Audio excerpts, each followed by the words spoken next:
aquí, como ya sabéis, a Juan Emidio, que es un escritor nacido en La Romana en 1991, así que es muy joven, aunque quizás no tanto como vosotros. Además, es hijo distinguido de La Romana justamente por sus méritos como escritor, y él, desde el punto de vista biográfico, quizás sea el que interese algo menos, luego hablamos de su escritura. Es licenciado en Magisterio con matrícula de honor, lo que aquí sería educación, básicamente. Ahora está cursando un máster en Madrid, en la Complutense, por eso la facilidad de tenerlo aquí, en cultura contemporánea, literatura, arte, cine, y además en su país está acostumbrado a dar conferencias, estuvo dando clases también, seminarios, talleres, en distintas instituciones educativas y culturales, y ha sido director provincial en La Romana del Ministerio de Cultura. Además ha sido encargado del sector educativo para el Ministerio de Economía. Como escritor, él es, además de, como sabéis porque habéis leído un cuento suyo, además de narrador, es también poeta, y el cuento que habéis leído vosotros, sacado de este libro, El nieto postizo, está sacado del libro con el que se ha empezado, digamos, a darse a conocer como narrador. Entre los reconocimientos que tuvo como escritor antes de que saliera El nieto postizo, tiene un reconocimiento de la Academia Dominicana de la Lengua. Concretamente, este poeta incluye 12 cuentos, lo sabéis porque también habéis visto el índice, y todos ellos son muy intensos, la mayoría de ellos con cierto elemento inquietante, otros son más, digamos, menos provocativos en algunos sentidos, la mayoría de ellos atrevidos en varios sentidos, y básicamente esto se debe a que Juan Emidio no tiene miedo a enfrentarse a los problemas reales, a los problemas con los que el ser humano tiene que enfrentarse en la vida real. Algunos de ellos con su ambientación dominicana, y sin embargo la mayoría de ellos tratando cuestiones que son universales más allá de la ambientación, y muy actuales, por supuesto. Los personajes son muy variados, algunos ricos, otros pobres, algunos honestos, otros mucho menos, algunos son criminales, y básicamente pasa por un crisol muy amplio de las emociones humanas. El crisol significa de diversa connotación. Todos ellos, lo que intentan todos ellos es hacer que el lector reflexione a partir de unas emociones seguramente perturbadoras, además muchas veces contadas con cierta dureza, y que reflexione sobre la vida misma, sobre cuestiones que tienen que ver con la vida, con la que el ser humano tiene que enfrentarse, con cuestiones cotidianas, diarias, aunque parezcan tan inusuales, son cuestiones sobre las que escuchamos todos los días. Y los personajes concretamente, la mayoría de ellos desde la incapacidad o algún tipo de problema con la aceptación de la realidad, se dividen en dos categorías: los que luego reaccionan y entonces empiezan a encontrar su papel en el mundo pese a los dramas que la vivencia, la experiencia vivencial conlleva, y otros que no son capaces, por miedo, por situación personal, por traumas, por conflictos, de reaccionar ante las situaciones, y el resultado es que el mensaje final, por lo menos por cómo lo veo yo, parece ser que la miseria humana, la única forma para superar la miseria humana es enfrentarse a ella. Nadie debería contentarse con lo que le pasa y quedarse ahí. Todo el mundo debería buscar su forma de reaccionar a las cosas. Entonces, en cada cuento cambia obviamente el pretexto, cambian los hechos, cambia la historia, cambian los personajes, y cambia sobre todo la capacidad de respuesta de cada personaje frente a la situación. Además, el libro tiene una particularidad que se ha remarcado en distintas ocasiones, que es que cada cuento, casi cada cuento, quiero decir, los puntos de vista son distintos. A veces el narrador habla en primera persona singular, otras en primera plural, otras en tercera singular, con lo cual se construye una especie de polifonía, de diálogo entre distintos puntos de vista, que depende cada punto de vista, cada narrador, la posición de cada narrador, depende del grado de involucración que el autor quiere conseguir quiere suscitar en el lector. Y a los muchos personajes, repito, algunos de ellos inesperados, los une un lenguaje que es un lenguaje bastante también real, cercano a la cotidianidad, no refrenado por nada, se adapta al contexto vivencial de los personajes, algo menos al didáctico de la clase, pero bueno, ese es otro tema. Y hay muchos silencios, muchos misterios, muchos secretos, muchas traiciones, muchas muertes, muchos amores también, recuerdos hirientes, y siempre lo que está siempre presente es la eterna necesidad de superar conflictos y dificultades, y obviamente lograrlo determina la identidad de cada uno de los personajes y su grado de éxito en la vida. Así que creo que también tiene un significado muy importante, sobre todo para los que todavía os estáis moviendo y intentando entender cuál es vuestro lugar en el mundo. No me detengo más, por eso te quito un montón de tiempo y le dejo la palabra a Juan Miguel. Muchísimas gracias, Marina, por esa presentación tan generosa que has hecho. No sé si se escucha bien ahí. ¿Ya? Gracias. Decirle gracias a mi querida amiga, la profesora Marina, por esa presentación tan generosa, por invitarme. Buongiorno para todos ustedes. Muy contento, la verdad, de estar aquí en su universidad compartiendo con ustedes esta conversación, pero además de que se trata de mi primer viaje a Italia, y entonces pues la emoción resulta doble. Aprovechando la invitación de Marina, pues entonces he podido también visitar Roma, acabo de llegar anoche a Bérgamo, luego pues seguiré conociendo, y pues la verdad que resulta una gran satisfacción.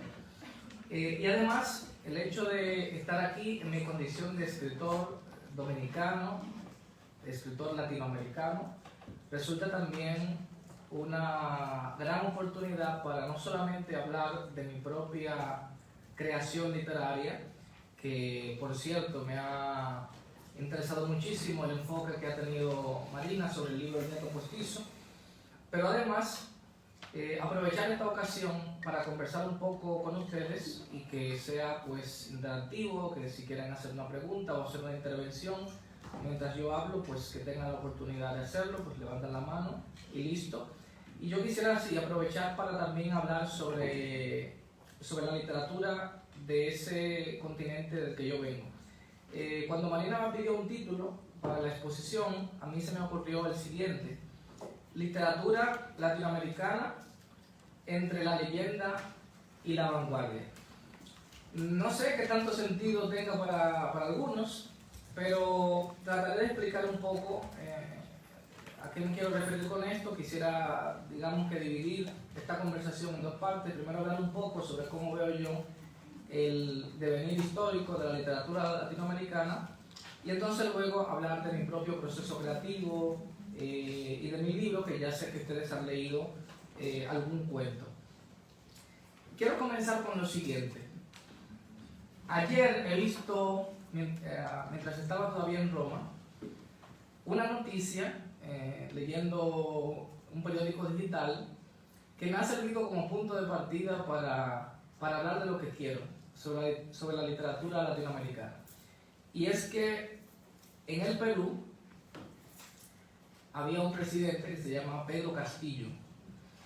Y Pedro Castillo, que tenía 1 año y pico de gobierno, hubo un proceso por el cual le iban a destituir en el Congreso, y antes de que le destituyeran, él disolvió el Congreso.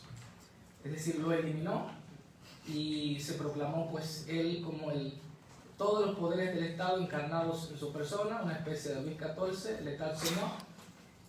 Y bueno, exacto, un autogolpe de Estado, cosa que ya había pasado en el Perú en los años 90 durante la cruenta, sangrienta presidencia de Alberto Fujimori. Y lo que resulta es que a Pedro Castillo finalmente lo apresaron mientras intentaba huir hacia una embajada. Y lo que me ha llamado la atención, la imagen que se me ha quedado es que le hacen una fotografía detenido en la comisaría leyendo muy tranquilamente una revista. O sea, ya como expresidente arrestado. ¿Y por qué comienzo por aquí?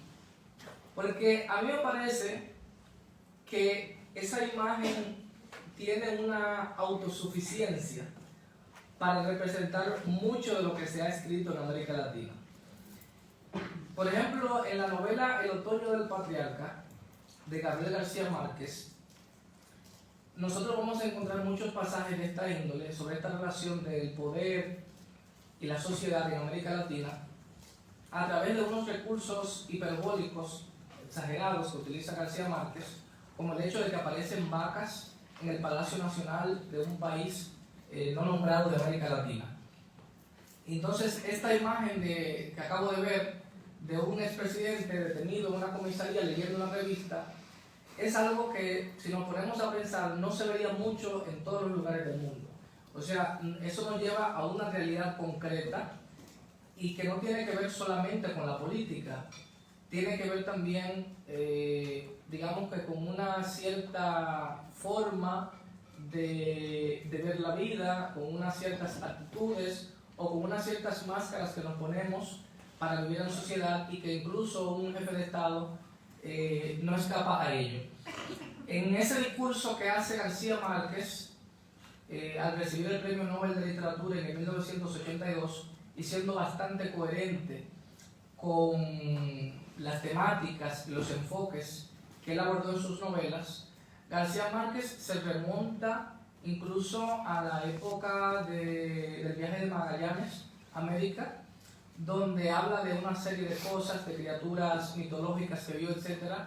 Y García Márquez comienza hablando justamente de que hay toda una tradición fantástica en América Latina. Hay una cierta mezcla entre la realidad y la ficción, esa frontera entre lo que es propiamente real, lo que algunos filósofos dirían la realidad real, y esa otra realidad fantasiosa, esa otra realidad más bien retorcida, estirada. Esa frontera no está del todo claro y aunque hay significativas diferencias en los procesos históricos, culturales y políticos de los diferentes países de América Latina, sí que podemos encontrar algunas raíces comunes que entonces se han extrapolado, que se han involucrado en la creación literaria.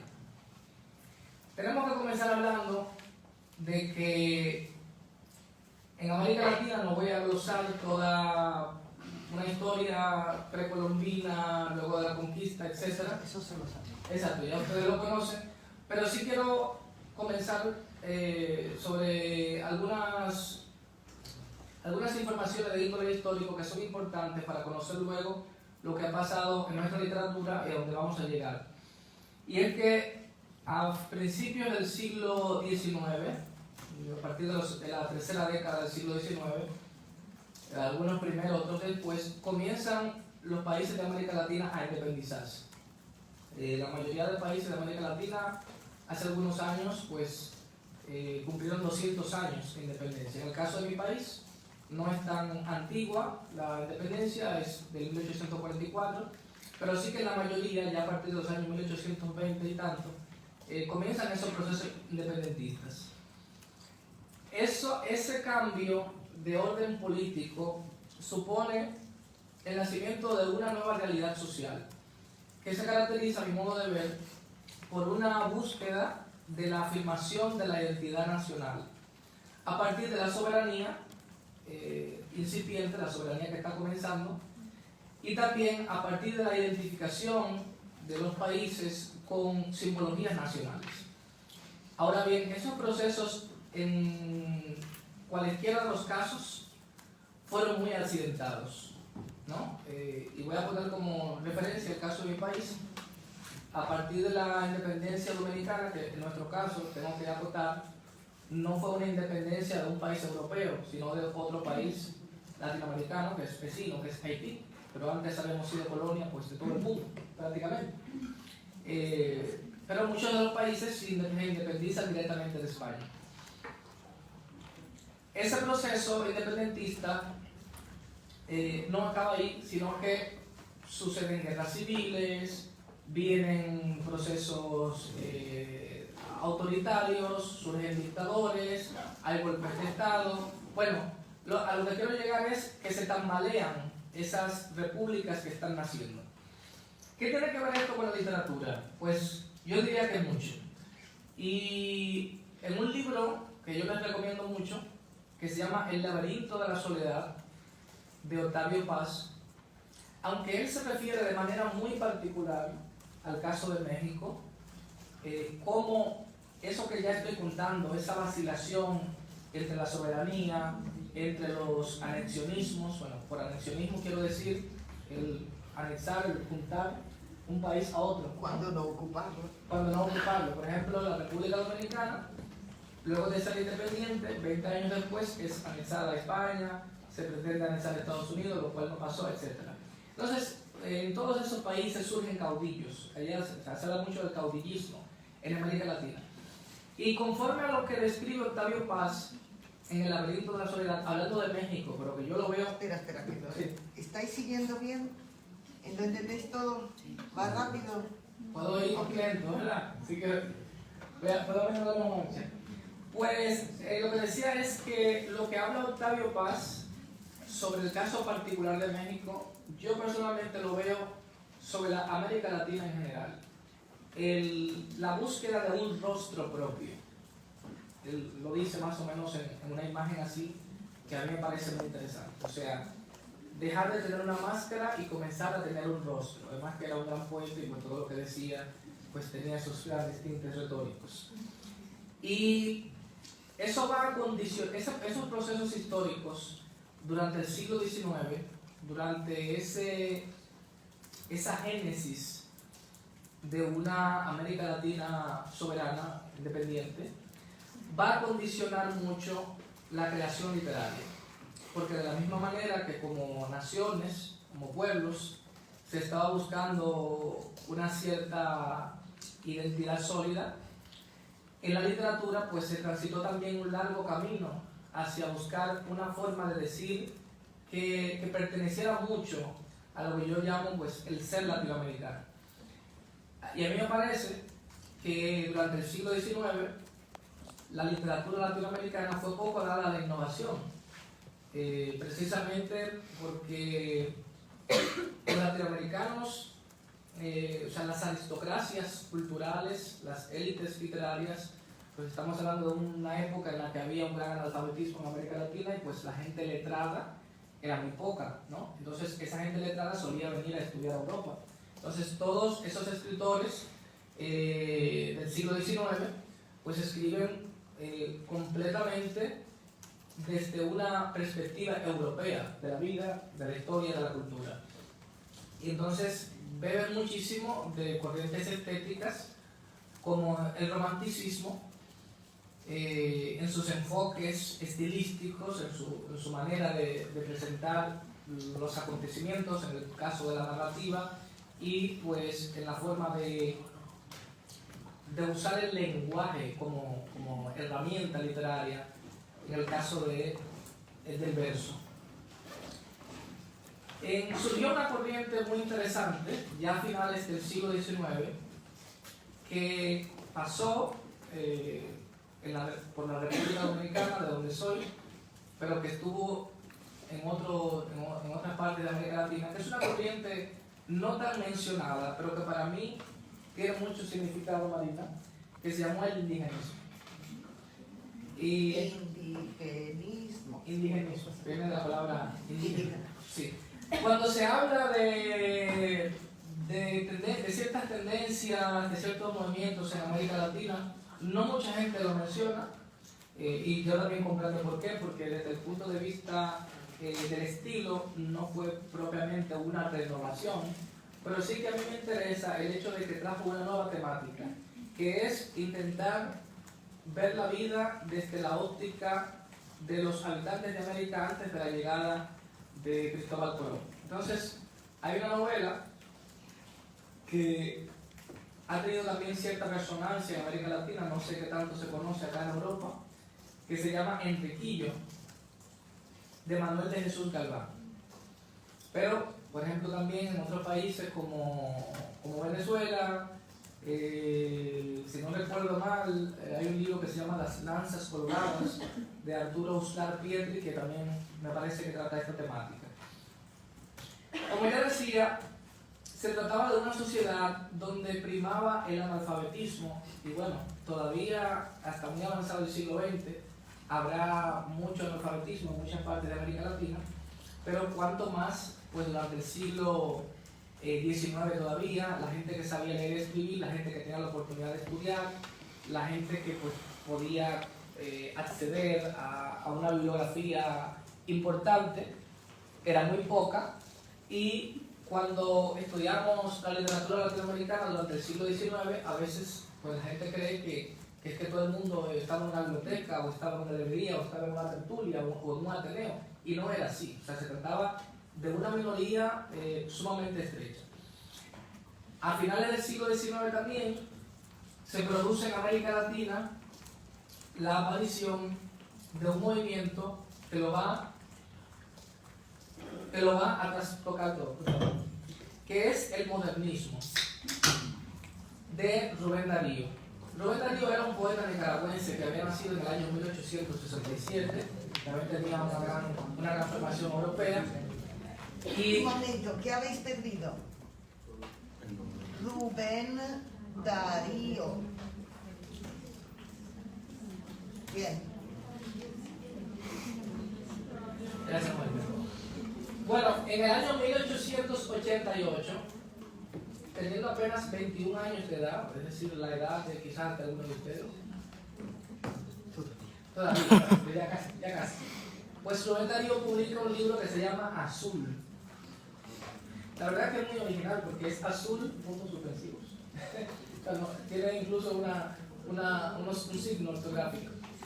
Y ese primer libro de Rubén Darío, que muchos dicen que todavía es un libro muy propiamente romántico, la verdad que sienta las bases, en eso sí estaremos de acuerdo, que sienta las bases fundamentales de ese movimiento que se llama el modernismo.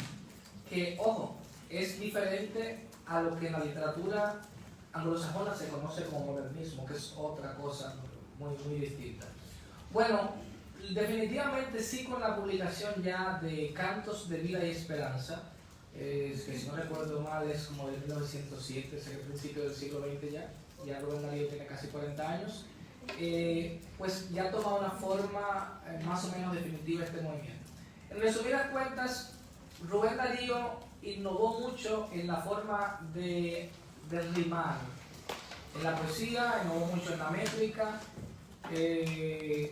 Al mismo tiempo, había en Rubén Darío una gran fascinación por la literatura clásica. Entonces, su poesía está llena de referencias mitológicas, referencias renacentistas también.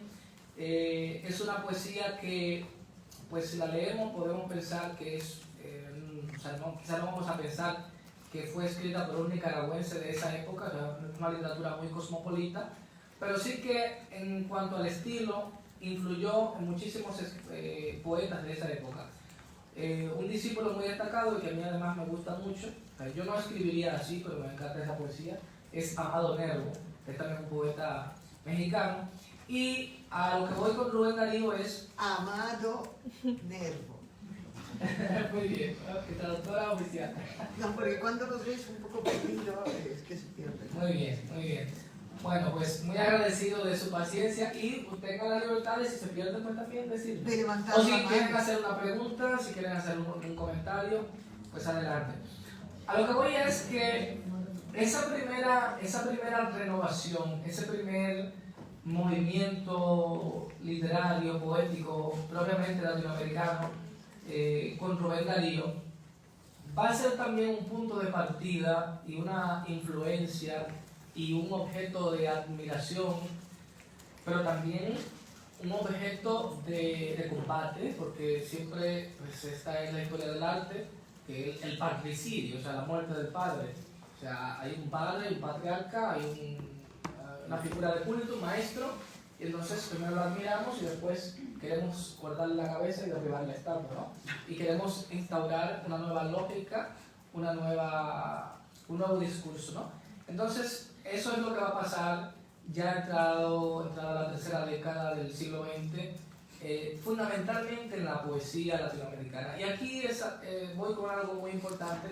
Pero todos estos son mis enfoques, ustedes encontrarán gente que pues tendrá otra forma de ver las cosas, pero la poesía en América Latina ha sido, a mí no me gusta decir mucho género literario, pero bueno, digamos que la tipología textual que ha tenido una mayor preponderancia, por lo menos en esa primera época, en ese primer siglo de nuestra literatura, y ya llegaremos entonces al gran protagonismo que ha tomado sobre todo la novela. Pero bueno, allá en el año 1922 se publica un libro que se llama Trilce, de César Vallejo. Entonces, bueno, César Vallejo tenía menos de 30 años, o sea, era más joven que yo. O sea, que puedo sentir que he fracasado en la vida porque ya va a ser 30 y no he escrito Trilce. Resulta que César Vallejo publica esa obra poética es fundamental, pero también está Los Heraldos Negros, y en ese año... ¿Todo bien? Ella dice que no. ¿Quién ha dicho que no? Ah, yo vi que me voy a... Ok. Bueno, a lo que voy es que el año 1922 es un año capital para la poesía latinoamericana. Ahora hay un poeta que es un amigo chileno que se llama Héctor Hernández Montesino. No sé si has escuchado de Marina. Nos hemos hecho amigos y es un poeta además muy interesante, un gran ensayista. Y él ha denominado una serie de encuentros que ha realizado como siglo de oro de la poesía latinoamericana, 1922-2022, justamente porque en 1922, con la aparición de Trilce, pero también con la publicación de muchos otros poemarios de grandes autores como Pablo de Roca, etc., es un punto de inflexión en la poesía latinoamericana. Yo siempre destaco lo de mi país, lo del Caribe, porque también a mí me resulta, no solamente porque sea yo caribeño, sino que tratando de tener una visión lo más holística posible, yo creo que es muy importante hoy en día prestar atención a lo que han dicho, a lo que han tenido que decir los escritores de América Latina y también particularmente los escritores del Caribe, porque en el Caribe han tenido lugar unos procesos geopolíticos que hoy en día están siendo más interesantes como objeto de estudio para los investigadores. Es una región, digamos que en términos geográficos, muy pequeña, son pues decenas de islas, las Antillas mayores, o sea, las islas más grandes, las Antillas menores, pero desde el punto de vista de la lógica geopolítica, durante el siglo XIX y también en el siglo XX, ha sido una región que ha tenido una gran importancia. O sea, basta decir que Cuba es una isla pequeña, o sea, es la mayor de las Antillas mayores, para la redundancia, pero en esa pequeña isla tuvieron lugar algunos de los acontecimientos que pudieron cambiar el curso de la humanidad durante el siglo XX, como fue la crisis de los misiles en el 1961. Entonces, yo creo que ese es un ejemplo contundente de cómo una región del planeta, pues pequeña en cuanto a su geografía, en cuanto a su desarrollo, en cuanto a sus habitantes, en cuanto a su cantidad de habitantes, sus condiciones demográficas, al mismo tiempo ha tenido un impacto relevante en la geopolítica mundial. Entonces, cuando leemos lo que han dicho los escritores del Caribe, también yo creo que es una mirada importante desde el punto de vista de una literatura que en muchos casos pues ha quedado de forma marginal en la historia y que hoy, para muchísima gente, adquiere una gran relevancia. Entonces, en la República Dominicana surgió un movimiento que ya me di cuenta que incluso en España se está estudiando. Lo encontré en una antología muy importante sobre las vanguardias poéticas latinoamericanas, que es el postumismo. Y el postumismo fue un movimiento poético fundado por Domingo Moreno Jiménez, uno de nuestros grandes poetas, un gran poeta latinoamericano en general, Y Postumismo. Domingo Moreno Jiménez. sí, Jiménez con S. Entonces, algo muy interesante del postumismo es que al mismo tiempo que aunaba una visión... Espera, que Sí. todavía no entiendo. Muy bien. ¿Qué es lo que no tenéis? El nombre. Postumismo. ¿Se lo pongo? Postumismo. Que viene de la palabra póstumo, que es algo que pasa después de la muerte, ¿no? El póstumo tiene que ver con el post Tras la muerte. Tras la muerte. Bueno, ¿ya lo tenéis? Oh, Perfecto. Entonces, a lo que iba es que al mismo tiempo que este movimiento es fundado por gente que tiene una gran formación filosófica, había uno de los que relata, creo que relató el manifiesto, Andrés Avelino, un gran filósofo dominicano, pero también era un movimiento que se nutría de las raíces de lo local, o sea, estaba muy interesado en lo local, estaba muy interesado en la vida rural y pues la verdad que resultó una gran innovación y cambió el rumbo de la poesía dominicana, o sea, hasta el sol de hoy que ha tenido una influencia notabilísima, pero además se inscribe dentro de todas esas vanguardias que surgen a partir de los años 20 del siglo pasado. Y no podemos dejar de mencionar a un poeta fundamental que es el padre del creacionismo y que es Vicente Huidobro, un poeta chileno. Huidobro con H delante. Sí, Vicente Huidobro, que pues también pasó muchísimo tiempo aquí en Europa. Entonces, bueno, para ir aterrizando a ver cómo vamos de tiempo, creo que hasta aquí la problema, Va hasta las 2:30 largas. hasta las 12:30. Bueno, yo creo que vamos bien. Bueno, a donde voy es que estoy mencionando algunos movimientos simplemente. Vicente Huidobro Cuando veis que hablan entre ellos, se han perdido. se han perdido. Muy bien. ¿A dónde se quedaron? Hasta creacionismo y Vicente Huidobro estamos todos. Muy bien. Para decirle a los que nos ven por la transmisión que tengan en cuenta que estamos en Bérgamo, en Italia. Y Entonces, son estudiantes son, de primero. son estudiantes, ¿no? Primero del grado. Exacto. Entonces, con el español, pues hay que ir despacio para que quede un poco el contexto. Entonces, pues decía Vicente Huidobro y el movimiento se llama creacionismo. Eso es bastante ambicioso porque como si... Bueno, es que era muy ambicioso porque Vicente Huidobro tiene un poema muy famoso que se llama Arte Poética, donde dice una frase que ha quedado para todos los tiempos, que dice: el poeta es un pequeño Dios. Entonces por eso también lo de creacionismo, o sea, él pues le atribuye una condición divina al poeta como sujeto creador, como sujeto que puede parir un universo utilizando como vientre las palabras. Y esto también pues nos explica por qué Vicente Huidobro, ya se darán cuenta en la medida que vayan leyéndolo, lleva el lenguaje a veces hasta un extremo de, bueno, voy a decir la palabra y ya lo explicaré, ¿no? Me gusta cierta vez esta palabra, de ilegibilidad, es decir, de que se puede ser ilegible, de que no se lee, de que no se comprende, pero no es propiamente surrealista, yo considero, sino que a Vicente Huidobro le gusta hacer piruetas con el lenguaje. Por eso hay un poema muy famoso también de él que se llama Acróbata del Cielo. O sea, la poesía es una acrobacia, la poesía es un ejercicio de jugar. Uno encuentra muchas repeticiones, mucha redundancia, pero en el sentido positivo de la palabra.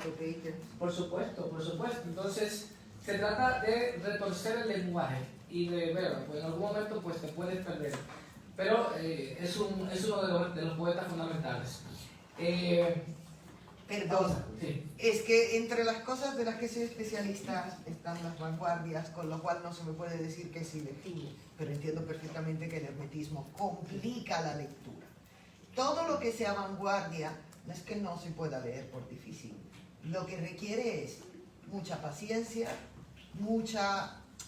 un nivel de imaginación conectando con la imaginación del poeta hasta poder entenderlo, porque Altazor, por ejemplo, del Huidobro, o el viaje en paracaídas, que es una caída hacia la escritura. Es complicado. Sí. Y sin embargo, a base de leerlo, se entiende, Claro. se llega a entender el significado profundo de las obras. Lo que no se puede es pretender leer a Huidobro ni a nadie, ni a ninguna vanguardia, una vez y cerrarlo. Claro, claro. Es decir, no es una poesía al uso, o sea, porque pues ellos no están interesados en escribir lo que ya estaba y también digamos que hay una búsqueda de posibilidades semánticas. O sea, claro, no hay un significado fijo, un significado estático. Las palabras tienen otros colores, tienen otros matices, tienen otras implicaciones para estas poesías vanguardistas. Entonces, avanzando en el tiempo, bueno, yo no quiero dejar de mencionar a otras dos voces poéticas que ustedes habrán escuchado de ellos, pues son ambos ganadores del Premio Nobel de Literatura, son ambos de Chile, pero que pues además de que me gustan muchísimo, son escritores que necesitamos leer y releer. Me refiero a Gabriela Mistral y a Pablo Neruda. Gabriela Mistral y Pablo Neruda, no espero que no haga falta. Claro.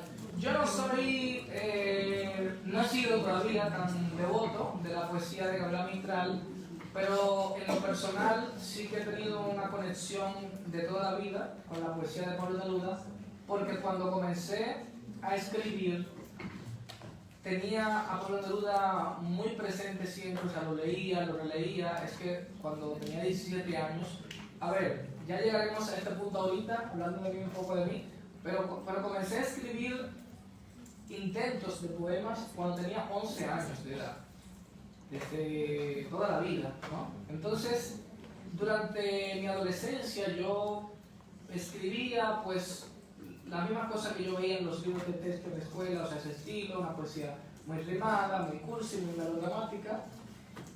Y cuando tenía 17 años es que comienzo ya entonces a tener lecturas, digamos, de cierto peso, a estudiar la literatura. Y uno de los poetas que leí mucho pues en esa época fue a Pablo Neruda. Hay algo en Pablo Neruda, pues, se ha dicho todo quizás, pero algo que yo creo que puede ser de mucho interés para ustedes, es que Pablo Neruda es una inmensidad, o sea, Pablo Neruda es muchos poetas. O sea, no hay un solo Pablo Neruda. Y esto es fundamental. O sea, hay gente, y es válido, en la narración, en la poesía, en el cuento, que más o menos define un estilo, ¿verdad? Siempre un poco divergente, pero más o menos define un estilo y uno puede reconocerlo en sus libros. Con Pablo Neruda no pasa eso. Miro a Marina para ver si me aprueba lo que digo. Con Pablo Neruda publica un libro que dio la vuelta al mundo y que le granjeó gran fama, que le dio mucho dinero, no haga yo tener esa suerte, que es 20 poemas de amor y una canción desesperada. A ver, cuando ya lo conocen no hay que decirlo lentamente. En 1924, o sea que ya ha comenzado el siglo de oro del que habla mi amigo Héctor, de la poesía latinoamericana.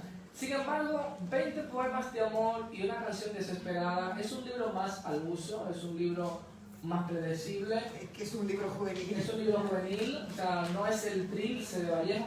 Y bueno, otra cosa, es que siempre había también una dicotomía, César Vallejo, Pablo Neruda.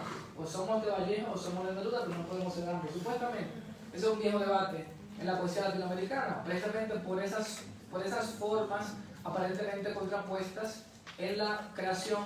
Sin embargo, Pablo Neruda, que 20 poemas no es su primer libro, había publicado un libro que se llama Crepusculario, que lo escribió cuando tenía 15 años. O sea, increíble. Y yo me sé un poema de ese libro de memoria, que lo he recitado en muchísimos lugares. Aquí no lo voy a leer, porque yo lo recito pues, con mucho histrionismo y me arrodillo y todo, pero le puedo decir el poema por si les interesa. Está en inglés el título, Farewell, que significa despedida. Y la verdad que una persona de 15 años haya escrito ese poema a mí me parece un fenómeno completamente. Yo creo que era un hombre con unas condiciones muy especiales, ¿no? Con una sensibilidad extraordinaria. Pero lo que voy es que luego de esos primeros poemas juveniles, Pablo Neruda va a dar un salto hacia el surrealismo. En el 1933, si la memoria no me falla, publica Residencia en la Tierra. Residencia en la Tierra se inscribe completamente en el surrealismo. Y el hecho de que en pocos años, o sea, no es nada fácil, que en pocos años Pablo Neruda, digamos que haya mutado esa sensibilidad, esa búsqueda a ultranza de una codificación del lenguaje, pero que tiene muchísimo sentido, es lo que dice Marina. Si leemos esto en una clave más o menos realista, pues nos vamos a perder y vamos a tropezar. Pero si indagamos más profundamente en esa cifra, en cómo el lenguaje está puesto al servicio de una búsqueda que nunca termina, yo creo que nos podemos acercar un poco más. Bueno, ahí termino con Neruda, hay demasiado que decir. Residencia en la Tierra, Eso existe, la faceta histórica. Claro, claro que sí. Es un libro en el que Neruda pues hace un gran aporte al surrealismo, el surrealismo de André Breton tuvo una gran importancia. Y la Tierra, pues la literatura caribeña también hizo un gran aporte al surrealismo, y hay algunas voces ahí que merecen mucho la pena estudiar. Si buscan la poesía sorprendida la van a encontrar. Y bueno, no quisiera dejar de decir, ciertamente Pablo Neruda, como dice Marina, luego se interesó mucho también en una temática histórica, o sea, canto general, a juicio de la mayoría de los críticos, es el libro más importante de Pablo Neruda, además es el libro más ambicioso, por supuesto. Pero Pablo Neruda fue tan diverso, con lo que decía de que eran muchos poetas, que también escribió libros penosos. O sea, escribió libros que, pues, o sea, la verdad que mejor no los hubiera escrito. Y he dicho esto de alguna parte y por poco me mandan a la hoguera. Pero es que tiene poemas que también, o sea, es tanto lo que quería innovar, es tanto lo que quería buscar nuevas posibilidades que hasta pues tropezaba. Ahí también, y ya vamos a llegar a algo que me interesa y con lo que yo creo que podríamos cerrar ya casi este bloque, porque el interés que tengo haciendo este recorrido es que no puedo hablar de mí, no puedo hablar de muy particular que ha vivido y que no se ha dado en ninguna otra parte del mundo, y que bueno, es toda esta combinación de factores políticos, históricos, étnicos, de lo que nosotros estamos hechos. Al fin y al cabo, pues ya hemos hecho un recorrido lo más resumido posible, basándonos fundamentalmente en la poesía. Pero ¿qué es lo que, bueno, hablamos también en algún momento de la novela y del indigenismo, pero ¿qué es lo que sucede? La poesía era lo que tenía una mayor preponderancia y en muchos países todavía la tiene, pero sí que ya la mayoría de los países pues ha desarrollado una tradición narrativa mucho más sólida. Hay un libro que se destaca mucho en el principio del siglo en la narrativa latinoamericana, o sea, es una de las grandes novelas de la primera parte del siglo XX en Latinoamérica, que es Los de Abajo, de Mariano Azuela, que era mexicano y que era médico.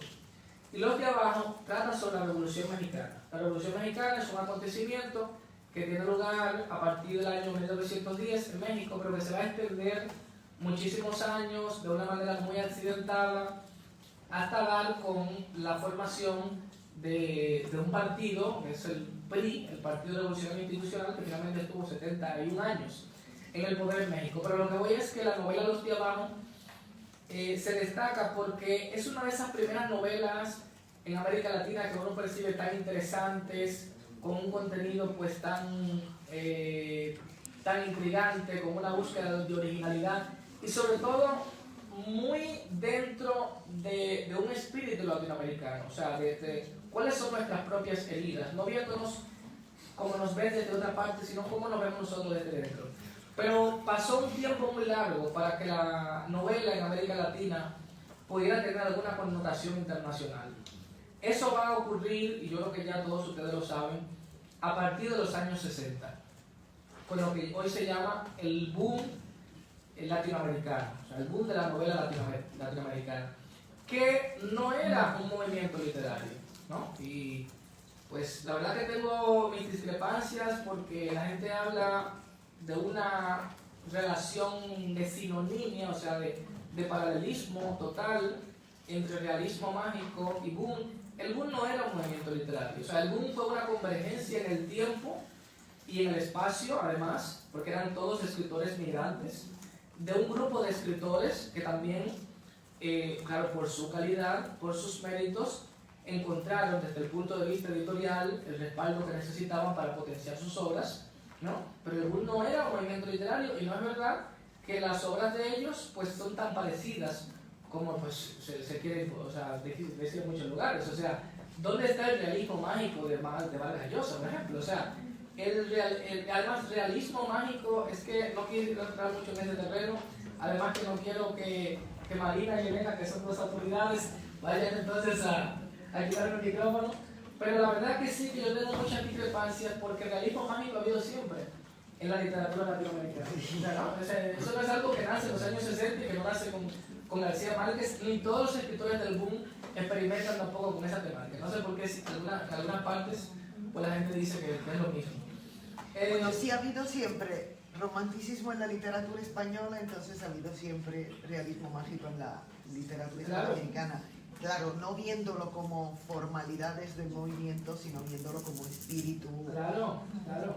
Y es que lo que decíamos al principio, y yo anoté algo de esto también que yo quiero compartir con ustedes muy adelante, es que si estudiamos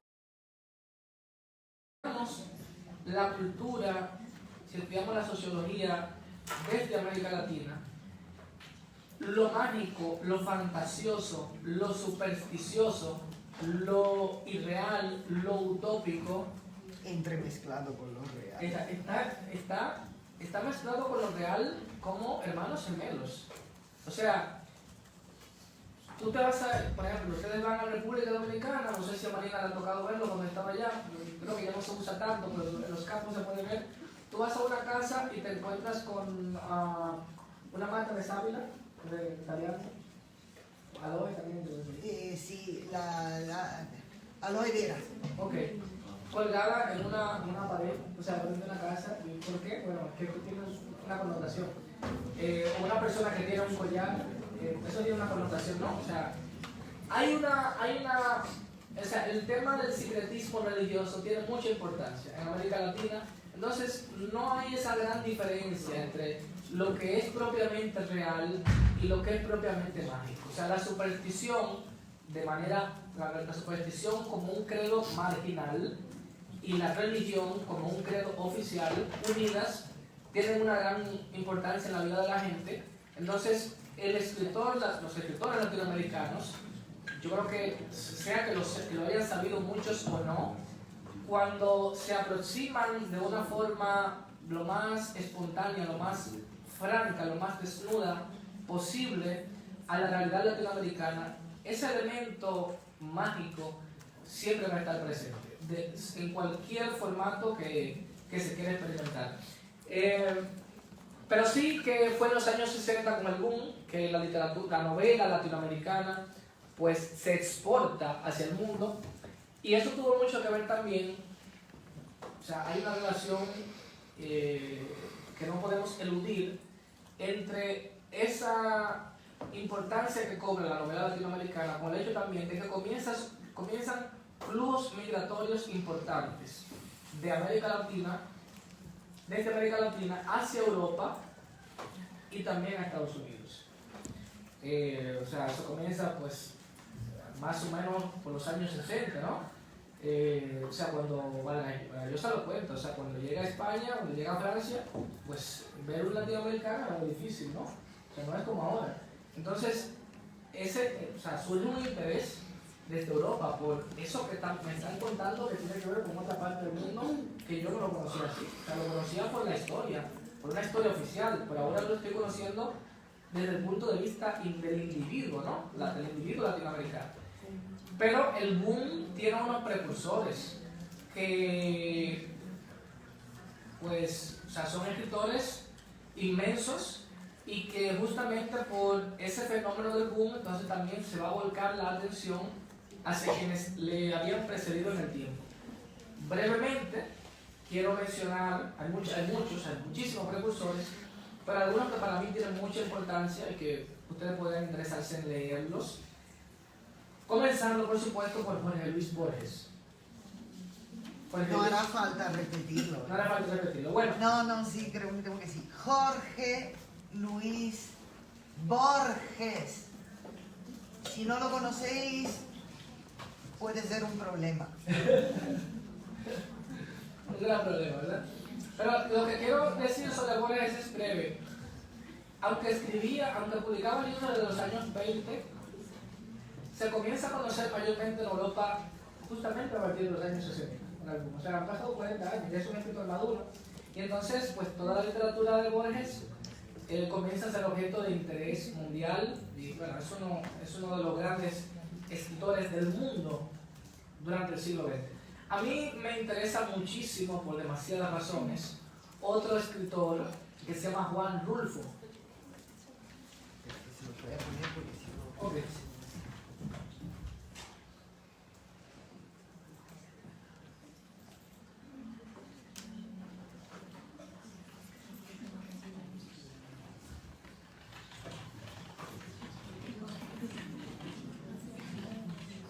¿Has podido controlar la grabación?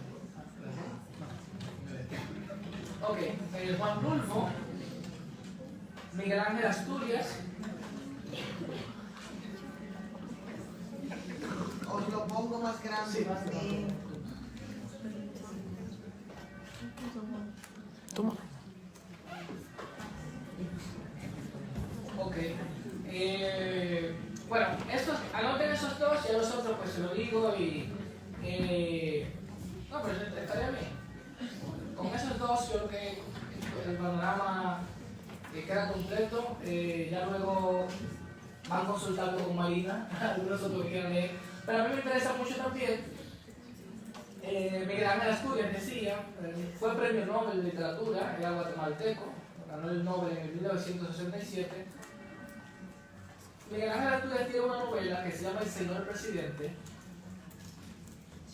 que se inscribe en lo que se ha llamado la novela de los dictadores, ¿no? Es como si fuera un pequeño género literario, porque muchos escritores latinoamericanos, o sea, novelistas, se ocuparon del tema de los dictadores. O sea, si estudian la historia de América Latina se dan cuenta, siglo XIX, siglo XX, todavía hasta hace 30 años, no iba a decir, en la mayoría de los países hasta hace 30 años, 40 años, pero todavía hay dictaduras en América Latina hoy en día, ¿no?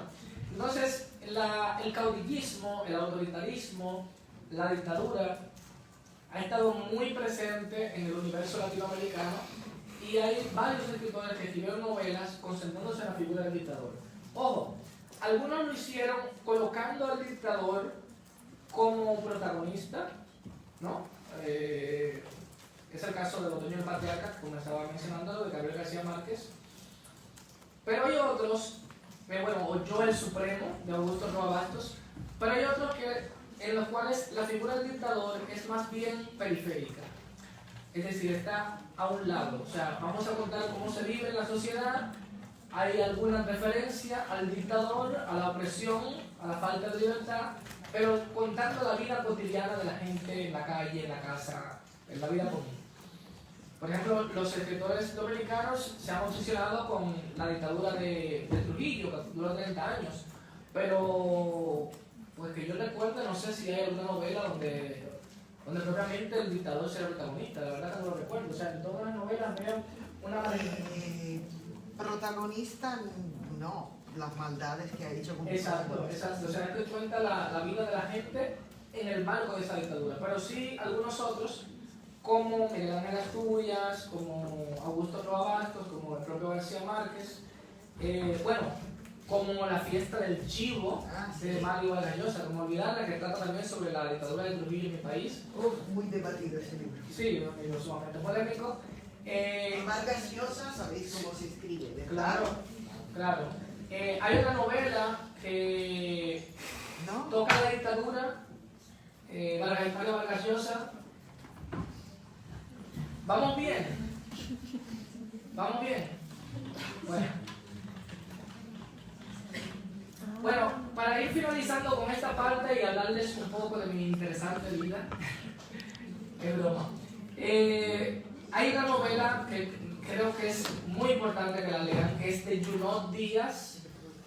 No, pero no te voy a explicar que tanto, Marina. Bueno, ok. Junot Díaz. Con el nombre del escritor ya encuentran los libros. La novela se llama La breve y maravillosa historia de Oscar Wilde. La breve y maravillosa historia de Oscar Wilde, donde también está el tema de la dictadura en mi país, pero desde una óptica muy interesante, porque es desde la mirada de un escritor. Bueno, el escritor, emigra a Estados Unidos siendo muy niño, y los personajes de la novela también han emigrado. Entonces hay una alternancia de los inmigrantes que están en Estados Unidos empezando una nueva vida, y cómo en generaciones atrás la dictadura de Trujillo influenció pues su porvenir. ¿Vamos bien o se han perdido? Bien. Bien. Bueno, lo que he querido significar con todo esto que les he contado, que no sé si les ha abrumado mucho, es que el recorrido que ha tenido la literatura latinoamericana ha sido muy accidentado y ha estado muy condicionado no solamente por factores propiamente estéticos, o sea, la política, la influencia de la religión ha influenciado de manera decisiva a la literatura latinoamericana. ¿Y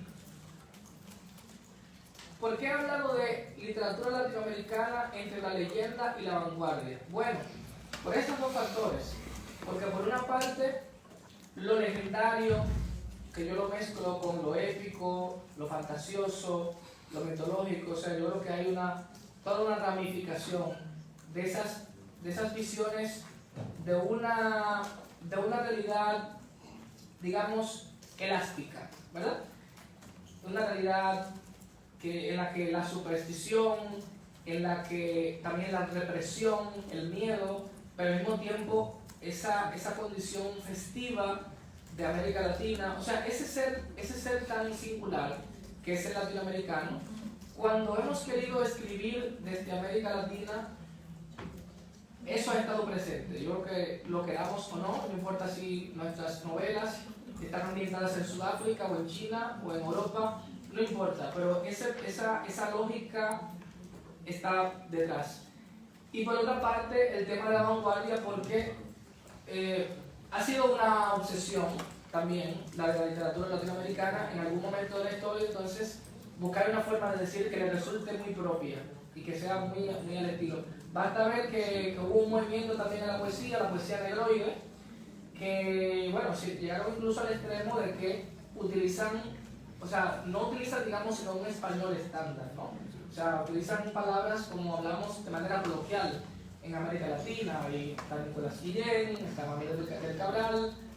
Hay también un Caribe francófono, hay un Caribe anglófono, que muchas veces no lo hemos visto todo de manera conjunta por una diferencia de idioma, pero que también pertenece, pienso yo, que a una tradición común. Otra cosa es que en la literatura latinoamericana, decía, la política ha jugado un papel muy importante a tal punto de que basta con ver que el boom latinoamericano, o sea, los escritores fundamentales, bueno, no mencioné todos sus nombres, ¿no? Solamente dije boom. Pero ya mencionamos a Vargas Llosa, García Márquez, etc. No, está bien, con el boom, Vargas Llosa ya está bien. Julio Cortázar, estos escritores se dividen también por la política. O sea, un acontecimiento fundamental al que ya hice referencia anteriormente en la historia latinoamericana, que es la Revolución Cubana en el 1959, y esta inscripción plena de América Latina y del Caribe en el marco de la Guerra Fría, y como ya decía, que va a ser un epicentro geopolítico mundial. Esto condiciona mucho también el decir de los escritores latinoamericanos qué actitud van a tomar porque estaba la Revolución Cubana, pero muchas otras insurrecciones que había en todo el continente ante dictaduras tanto de derecha como de izquierda. Al momento actual que hemos llegado en la actualidad es que de manera muy favorable ya la literatura latinoamericana no necesita luchar por un reconocimiento global. Y ese es el gran logro también del boom latinoamericano. Bueno, tuvimos premios Nobel del boom, del boom hay 2 premios Nobel, García Márquez y Vargas Llosa, pero más allá de los lauros de sus integrantes, está el hecho de que ya nosotros no tenemos que afanarnos porque nos conozcan. O sea, la literatura latinoamericana pues se lee en todas partes del mundo, algunas escritoras con más suerte que otras. Y bueno, Marina, sí que tengo que mencionar por lo menos a 2 escritores, para mala suerte tuya. O sea, de tantos escritores post-boom, después del boom, había tantos escritores. Yo quiero mencionar a uno que me gusta mucho a mí, que es Roberto Bolaño.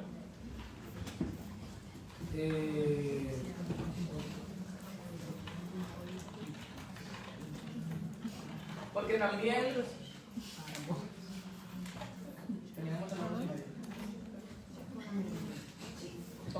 porque también Roberto Bolaño representa algo que a mí me interesa mucho, que es lo que hoy se llama una desterritorialización en la literatura, una interculturalidad. O sea, Roberto Bolaño era un perpetuo migrante.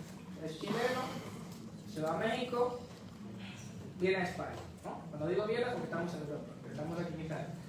Y la literatura de Roberto Bolaño pues tiene señas de todo eso, de ese no sentirse parte de un lugar determinado, pero al mismo tiempo poder pues adoptar el espíritu de cada sociedad con la que se relaciona. Y hay otro de nuestros grandes escritores también, que está vivo todavía, Sergio Ramírez, que es premio Cervantes, que es nicaragüense, que además es el primer centroamericano en ganar el premio Cervantes, y es un novelista donde está muy presente esto de la relación difícil de las sociedades latinoamericanas con el poder. Que, bueno, además él fue vicepresidente de su país, entonces abandona la política y se queda solamente siendo escritor. Tuve el honor de que Sergio Ramírez, cuando escribí el manuscrito de este libro, se lo envié y me hizo observaciones, me dio recomendaciones, porque el cuento que da título a este libro, El nieto postizo, ganó un segundo lugar en un premio en el que Sergio Ramírez, entre otros, fue jurado. Pues tuve esa oportunidad de dialogar con él de manera virtual, y es uno de nuestros grandes escritores. Hoy en día, sobre todo para mí, en el caso de la poesía, hay muchísimas mujeres. Yo sé que me han faltado mujeres en este análisis que ha hecho, pero no es porque lo quiera yo así, sino porque pues también la sociedad latinoamericana ha ido avanzando en este terreno de la visibilidad de las mujeres. Entonces, cuando desde la perspectiva de hoy miramos hacia atrás, sí que encontramos muchas mujeres. Bueno, ya mencionamos a Gabriela Mistral, que fue una excepción, fue premio Nobel, la primera premio Nobel. O sea, la primera persona en ganar el premio Nobel de Literatura en América Latina fue una mujer, Gabriela Mistral. Pero sí que hay muchas otras poetas que no hace falta que lo escriba Marina, pero pues Ida Vitale, Ida Vilariño, de la prosa, pues Elena Garro, o sea, novelistas como Laura Restrepo. Hoy en día, algunos de los escritores de Latinoamérica más conocidos hoy en día son mujeres. O sea, va a estar, por ejemplo, Mariana Enríquez, argentina, o sea, que es una figura preponderante. De sumo preponderancia. Bueno, a lo que voy con todo esto es que he querido presentarles esta panorámica, esta síntesis, a mi modo de ver, que bueno, no es objetiva, está muy condicionada también por lo que a mí me gusta y por una actitud crítica que yo he tenido hacia la literatura latinoamericana, hacia también una especie de cuestionamiento en los casos en que se pueda a ese canon latinoamericano, que yo creo que puede seguirse ensanchando, que puede seguirse ampliando, pero que lo que va desde esos momentos en que luchamos por una identidad, por definir qué somos, quiénes somos, de qué estamos hechos, porque pues hemos sido colonias de todo el mundo y luego pues estamos en una supuesta soberanía, ¿y ahora qué? ¿Ahora qué nos toca hacer? Y avanzando en la historia, pues la literatura latinoamericana se ha ido desarrollando en la medida también que se han ido desarrollando las sociedades. Y hasta llegar a un punto actual que es muy favorable, porque es una literatura que ha tenido presencia en todo el mundo. Basta ver como, por ejemplo, un escritor como Mo Yan, chino, premio Nobel, le preguntan cuál es su escritor favorito y dice Gabriel García Márquez. O sea, ¿quién va a pensar algo así hace 100 años que un escritor chino leyera a un escritor colombiano? Y ya hoy en día, aunque tenemos poetas extraordinarios, pero la verdad es que el desarrollo de la literatura latinoamericana en los últimos 50 años ha estado muy ligado a la novela. En un principio, aparte de la poesía, estuvo el cuento, ya eso será para otro día, no abarcaremos aquí todo esto. Hay una conferencia que yo hice sobre el cuento, que Marina la leyó, y bueno, también habla mucho de eso, de que el cuento tuvo mucho que ver en esa instauración de una literatura latinoamericana sólida, pero sí que ya, por lo menos en el último medio siglo, en los últimos 60 años, ha estado muy ligado a la novela, y porque también el mundo editorial, a partir del boom, se ha interesado muchísimo en la narrativa en América Latina. Y llegados a este punto, pues ustedes tienen aquí a un joven escritor de América Latina, que soy yo, y que ustedes han leído algún cuento mío. Yo les decía que comencé a escribir cuando tenía 11 años, un escritor bastante joven, pero pues sí quiero aprovechar para contarles un poco de mí, de cómo escribo y de la visión que tengo de la literatura, que ya la he conocido en parte por las cosas que he dicho. Lo cierto es que publiqué un libro cuando tenía 19 años, es un libro de poesía que se llamó Cantar de hojas muertas, un poema muy cursi, que soy yo hoy en día. Luego publiqué otro libro que se llamó Musa de un suicida, en el año 2014.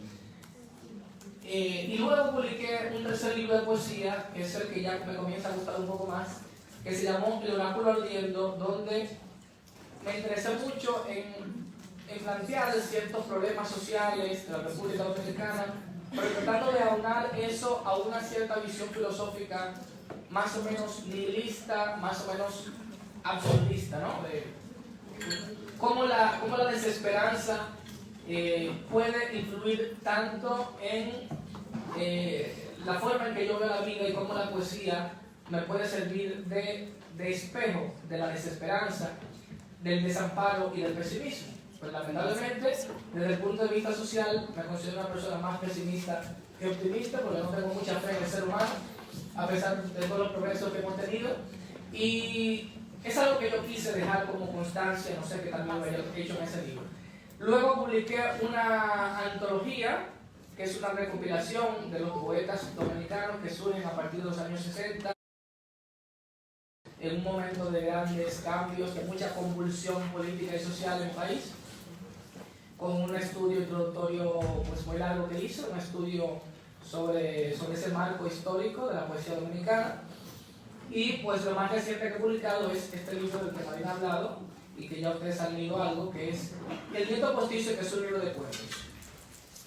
Me ha servido mucho a mí poder escribir cosas muy diversas. O sea, la poesía es lo que primero he escrito y lo que más me ha imbuido, lo que más me ha motivado, porque me gusta, entre tantas virtudes, entre tanta luminosidad que hay en la poesía, me gusta la posibilidad de yo tratar de entenderme un poco más a mí mismo, ¿no?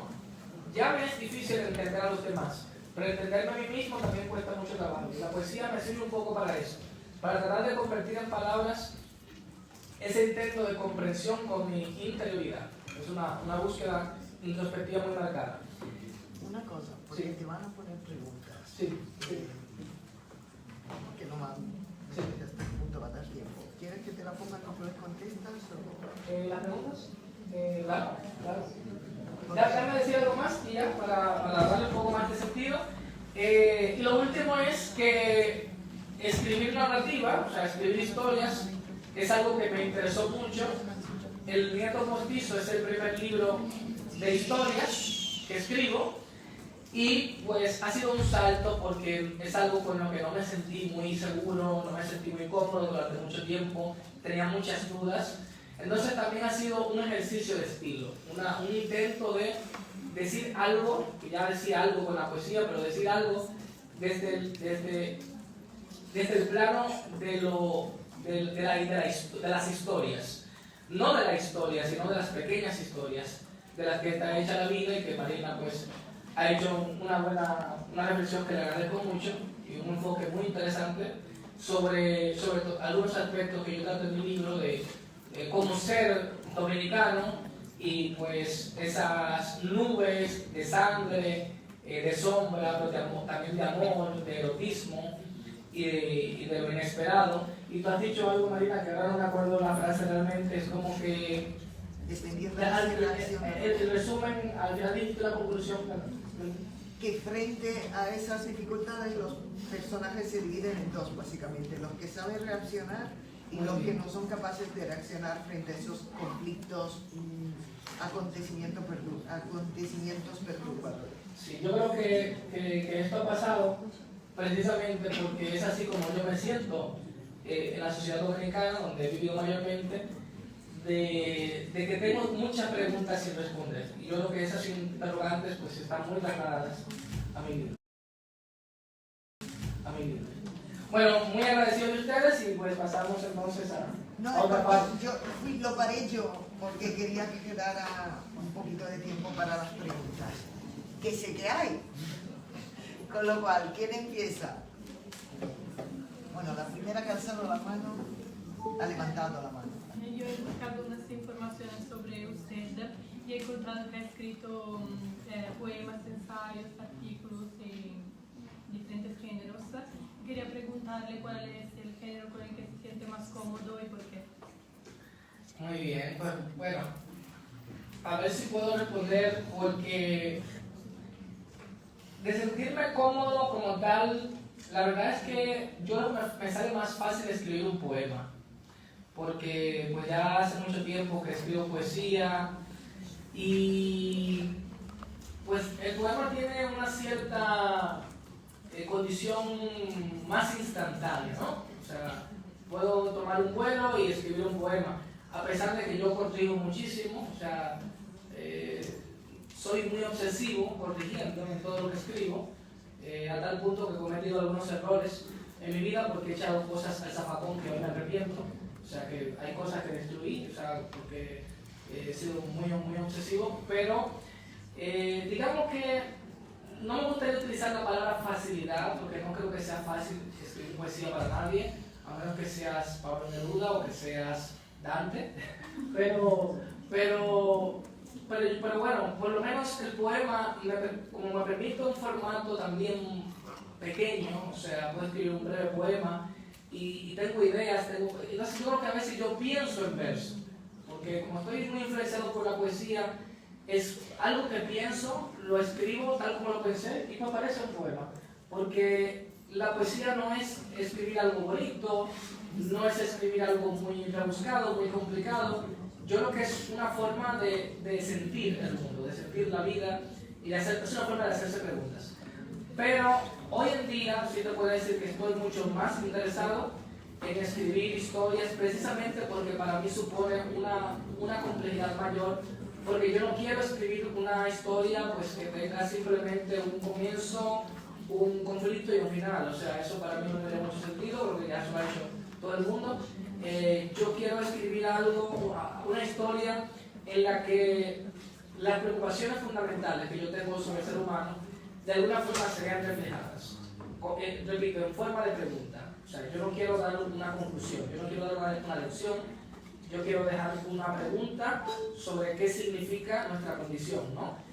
Y eso dentro de un marco geográfico, temporal específico, que va a servir como ambiente, pero que al fin y al cabo lo que me interesa más es el ser humano en su condición auténtica.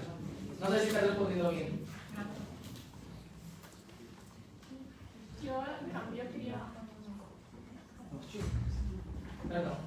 en cambio quería preguntarle si sus experiencias de vida y también lo que pasa y que ha pasado a su alrededor influían en su escritura. Sí, muchísimo, muchísimo.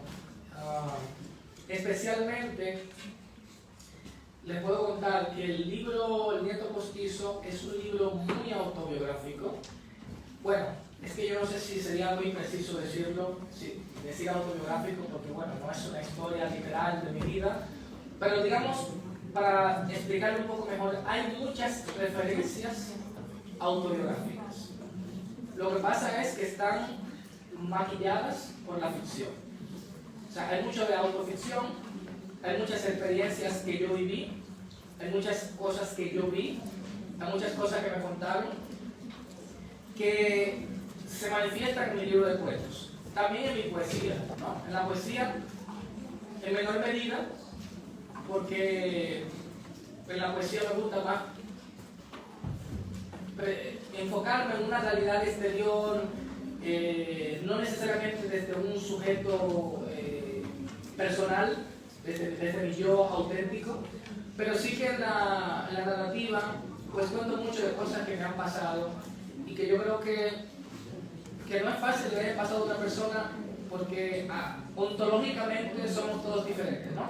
Entonces, pues te vamos a dar un ejemplo. Yo vi en una oportunidad la caída de un avión, porque yo fui a Santo Domingo hace muchos años de eso. O sea, voy a contar esto como una anécdota, porque uno no suele develar pues, lo que ha hecho pues, en los libros, así. Pero, por ejemplo, yo fui a un show aéreo en Santo Domingo, en el Malecón, la parte de la costa, donde se hacían piruetas con aviones militares. Era un espectáculo para toda la familia, muy lindo. Y yo fui con mucha ilusión con una novia que yo tenía en ese entonces. Y un avión se cayó y murieron las dos personas. Entonces, para mí era imposible no contar alguna vez eso. O sea, lo que pasa es que cuando lo convierto en un cuento, no me voy a limitar a decir fui allí y se cayó el avión. O sea, en ese cuento, lo que menos ocurre, o sea, la parte que menos espacio ocupa es la caída del avión. Pero eso me sirve también como una especie de metáfora de cómo una relación amorosa también se cae, como si se cae, va en picado, ¿no? Entonces, eso por poner un ejemplo entre muchas otras experiencias personales que están implicadas en literatura.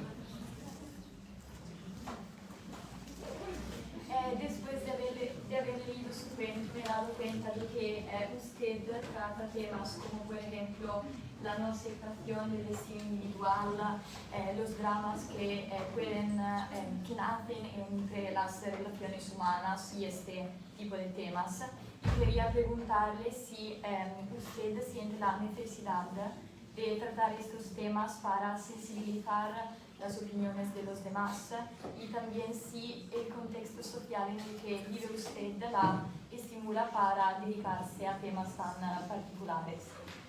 Muy bien, muchas gracias. Bueno, son creo que como dos preguntas, Sí. pero a ver si no recuerdo, pues si no me acuerdo, me las repitan luego. Bueno, comenzando por lo primero, me habla de las relaciones humanas, ¿verdad? Las relaciones amorosas, etc. Bueno, a mí me interesa mucho el tema de cómo los seres humanos nos relacionamos con los otros.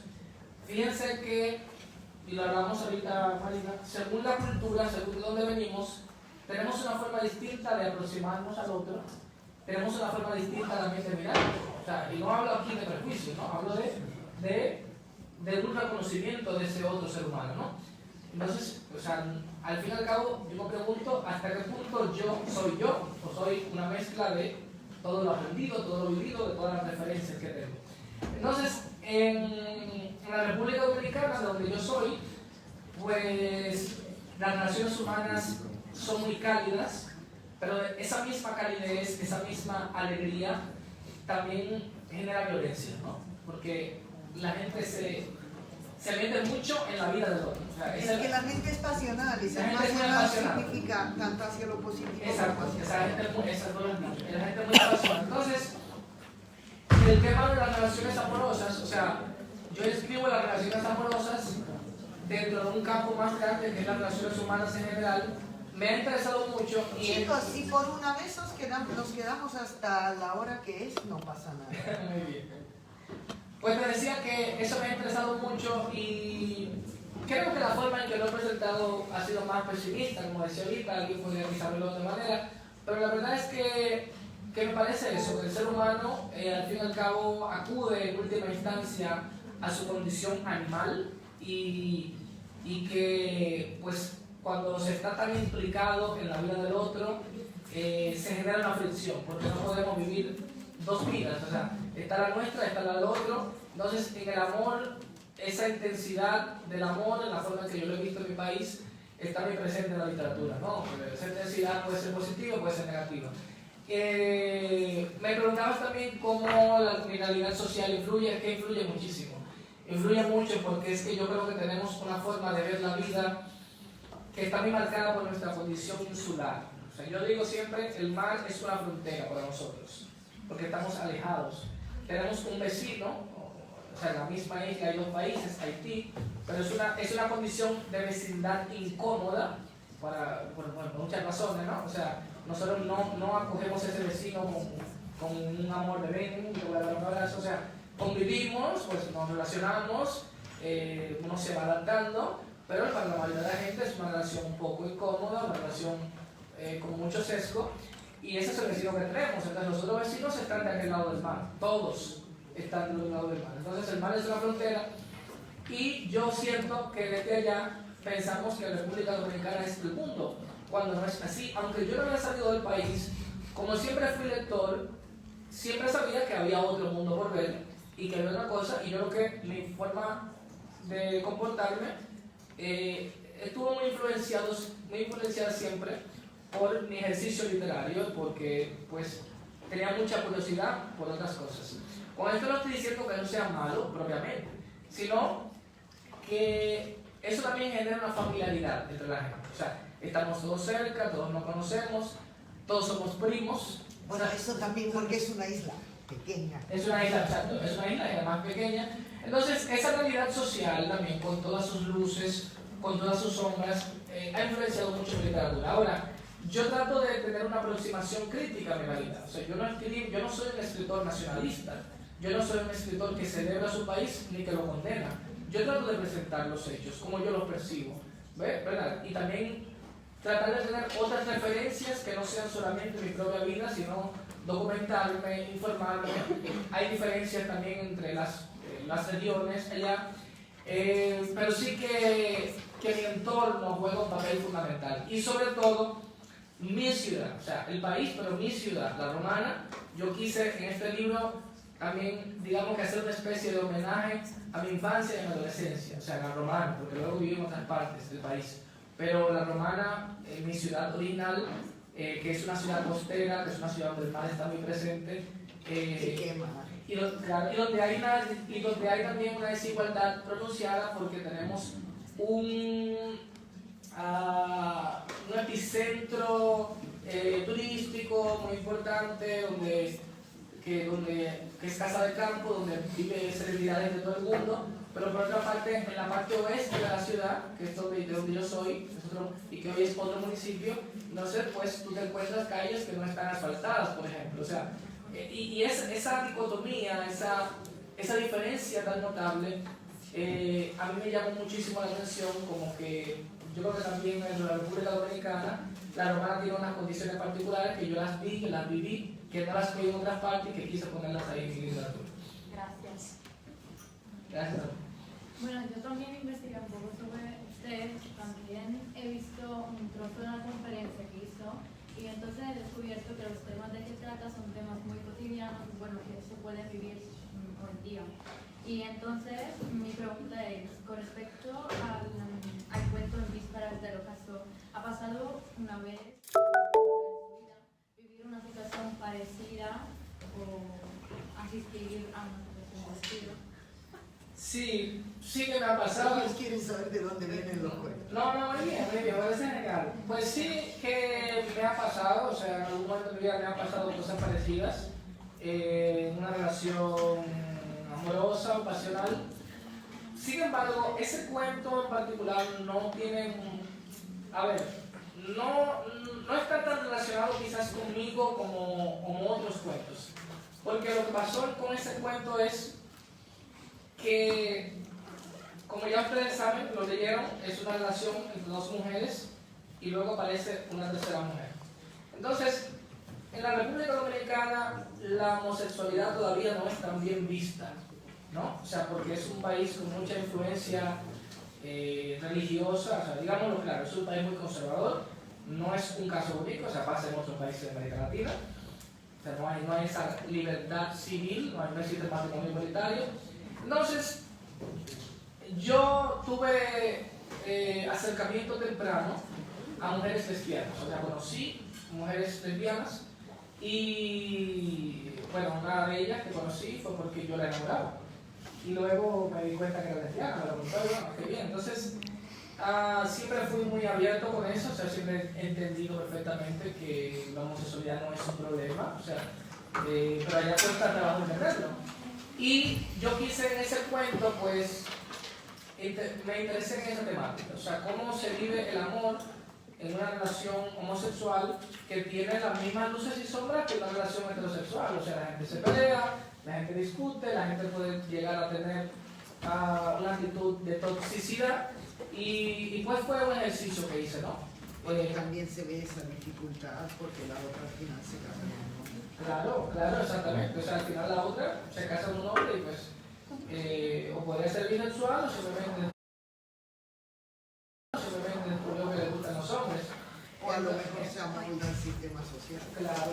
Y también algo que quise hacer en ese cuento es que el cuento está escrito de forma muy distinta a los demás porque se va distribuyendo como en pequeños episodios, pequeños segmentos. Entonces no es como una historia que de principio a fin lo tienes todo claro, sino hay una escena aquí, luego hay una escena en otro lugar. Sí. Si pudiese seguir la crítica de alguien muy importante en el ámbito literario, ¿quién le gustaría que sea? Bueno, pues definitivamente Mario Vargas Llosa. Sí, porque es un escritor que ha llegado mucho, que ha leído mucho. ¿Sabes cómo criticar las obras de los demás?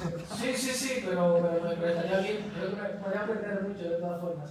Y creo que es una persona que tiene sobre todo una conciencia de la literatura bastante amplia, porque es que, aunque es un gran creador, es un gran crítico, cosa que es difícil, pero tiene esas dos facetas. Entonces, bueno, no tengo, digamos que muchas coincidencias con sus posturas políticas, con algunas sí, con otras no. También he estudiado mucho su pensamiento político, pues la gente lo ve muchas veces desde lo superficial, pero sí que tiene un pensamiento político muy interesante y muy definido, aunque lo cuestionemos. Y tuve la oportunidad de conocerlo, entonces, pues sería en la Feria del Libro. Sí, en la Feria del Libro. Sería un logro personal.